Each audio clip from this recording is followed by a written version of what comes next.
Hey, it's Adam, and normally here I would say Tech Dive, but we're thinking about changing the name, Steven and I, because we're talking more and more about game design, both the games we're designing and game design we admire and are learning from. And today we're going to talk about these Sego Mini games. I had this idea in my head before I saw this game that every single game involved a win condition and a lose condition. So a game in its basicness was just a set of rules, how you win, and how you lose.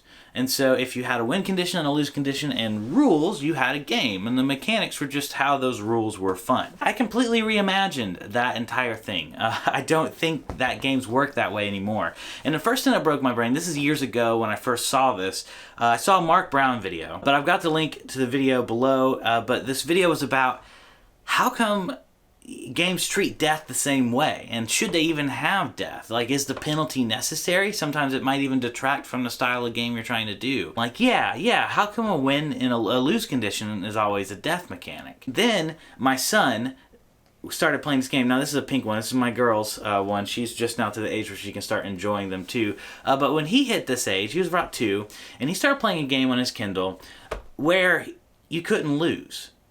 And it kind of broke my brain because I started realizing, as I started looking at games as if how the designer looks at games instead of how a consumer looks at games. When I started looking at games that way, I saw there's something unique about these games that when you play them, and you do play them, there's even a play button when you hit them. It is a game and you are playing a game, but you can't lose. You can't win either. There's no win condition or lose condition. It's just a game. You can scroll around, sometimes you're a character, sometimes you're not a character, and you just interact with things, and kids love it. So my son was playing these games, interacting with these games, laughing at these games, enjoying them, and playing them for a long period of time. And so I was trying to think about making games myself, and I was like, what do you do in a game where you don't try to win or try to lose? There's a mechanic of exploration, a mechanic of movement, and a mechanic of character interactions. So with the exploration thing, it's neat because every time you enter in this world, and you don't know what's going to happen, you don't know where you're going to go, sometimes you're moving a vehicle, sometimes you're just scrolling through the world, but you don't know anything about it. You don't know the characters that might appear. You don't know what's going to happen, how the interactions work. You just the input is really simple, and it works with a touch input well. You just kind of scroll and tap different things. And whatever they tap and move and scroll usually interacts. There's usually some sort of interaction with every single object. So they just kind of start exploring this world. They don't make wrong decisions. They don't get frustrated and give up. They just explore. It kind of reminds me in Breath of the Wild, where everybody talks about how there's no wrong way to go, right? That's exploration as a mechanic. You just go places and do things to give things a shot. You find something, and that's the game itself. Just exploring the world, meeting the characters, finding things to do is fun.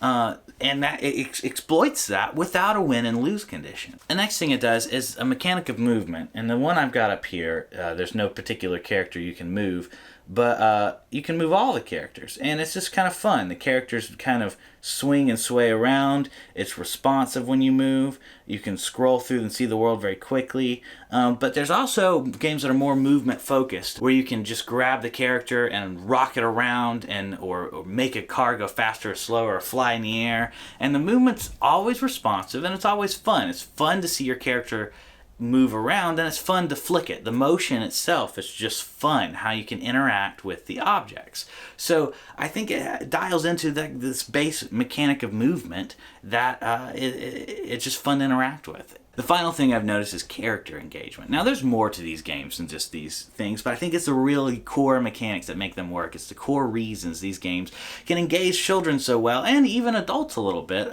for a minute. As you start exploring these little worlds and interacting with these worlds, you meet these different characters. There's a rabbit that you meet, and there's a dog that continues to show up again. There's a cat that shows up again, an octopus that keeps showing up again, and a robot. And you kind of meet these characters, and you start interacting with these characters, and you start kind of expecting things out of these characters. And so you can move something, and for example, there's a baby one where when you give it a bottle, it gets excited, and then if it has a poopy, it cries. But then there's a dress-up one where if you put a hat it doesn't like on it, it cries. It will elicit an emotional response from these little sprite characters in the game. And those emotional responses, they respond just as you move and as you explore. There's a bird in one of the games on my phone that my daughter will play while we're waiting somewhere, and she needs something to do to keep her little brain occupied. And so I give her this little game. She starts moving this bird around, and she'll stop it, and it'll just have a pie put in its face, or it'll look inside a tree. Just have some sort of a cute animation, a cutscene, and you learn about the character and you learn about the world, and it kind of fits all the different mechanics together. So you're like creating these little emotional responses, creating a little story of exploration as you go. It's gameplay that's, what's the word? It's emergent gameplay in its smallest, purest form, I think. You don't have to move. You don't have to go left or right or try anything, or you don't get achievements. There's no success of any kind. You just go. And I think I learned something that day. It made me start reimagining games. And I think win and lose conditions are super helpful and super important and are necessary for a lot of different types of games. I haven't just got rid of the need for them. But it really kind of hit me that there's something core to a game that's not the rules and win and losing. There's something core to a game that's just, how do you elicit fun? When I started asking that more basic question, I really started understanding games in, I think, a better, more fundamental way. That's helped me a lot. For example, a couple of the games I'm working on is an axe throwing game and a baseball game. And the baseball game is still pending in the Oculus store, which is frustrating. But it's a VR game, and it's fun. I've done other non-VR stuff too, mostly practicing things to learn VR. VR is my thing. But as I try this VR game, the baseball one, it hit me that people don't want, I don't have a win condition or a lose condition in this baseball game. I talked about it in my video. I'll link it below.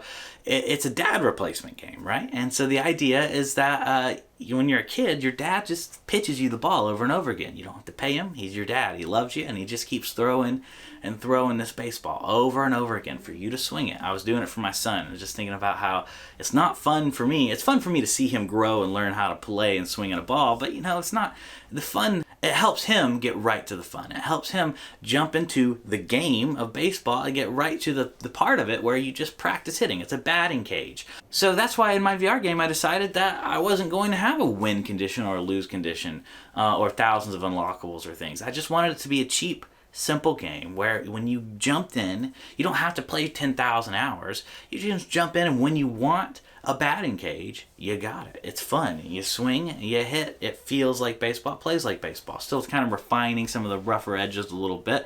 You can play the game if you want, if you have an Oculus headset. I'm still working on Index, and HTC Vive should work. I'm still working on Index to get working because Index is weird, and I don't have one. I have to rely on Steven mainly to tell me if it's working or not. So thank you so much for watching. We're still thinking of a new name for this channel. Space Duck and Half Moon Noon are two contenders right now. If you have any ideas, let me know below. Let me know if you like the game ideas below. Let me know if you played a game where you can't win or lose and it was meaningful to you. Thanks for watching. Got more design explorations coming soon, and also some more games I've been making. I'm working on VR Pac-Man. Let that slip. Thanks for watching. I'll see you next time.